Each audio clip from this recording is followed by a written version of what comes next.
વિનોદ કુમાર ચિમનલાલ, હું કુબાદરામ ગામનો વતની છું અને અમારા ગામની હું પૂજા કરું છું, બરોબર છે। અને અમારા ગામના મહાદેવ જે શંભુ મહાદેવ જે આવેલા છે તેમની સેવા કરવા સવારના 6:45 વાગે આવેલો અને 6:45 વાગે મેં મંદિરના દ્વાર બંધ હતા અને એની અંદર શેષનાગ સાઈડમાં મૂકી અને શિવલિંગ લઈ ગયેલા, બરોબર। મેં આવીને મારા ગામના આગેવાનોને જાણ કરી, બરોબર છે।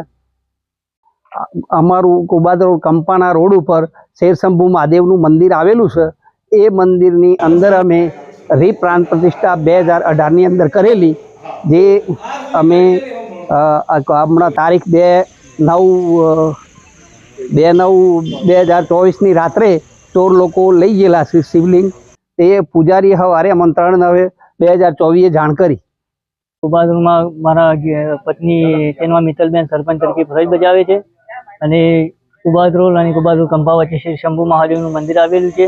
ત્યાં મંદિરની અંદર સવારે 6:45 વાગે પૂજારી અહીંયા આવેલા હતા પૂજા કરવા માટે અને દરવાજો ખોલતા જોયું તો અંદરથી શિવલિંગ ગાયબ થઈ ગયેલું છે। કોઈ તાંત્રિક લઈ ગયો છે કે કોઈ ચોર લઈ ગયા છે એની કોઈ જાણ અમને થઈ નથી હજી સુધી। અમે પોલીસ સ્ટેશન પણ જાણ કરેલી છે। ગામ કુબાદરોલની અને કુબાદરોલ કંપાની વચ્ચે એક શ્રી શંભુ મહારાજ નામનું આ મંદિર છેલ્લા 70 વર્ષની આજુબાજુથી છે। અહીંયા કાયમી પૂજા પણ થાય છે। ગામનો પૂજારી પૂજા કરવા આવે છે।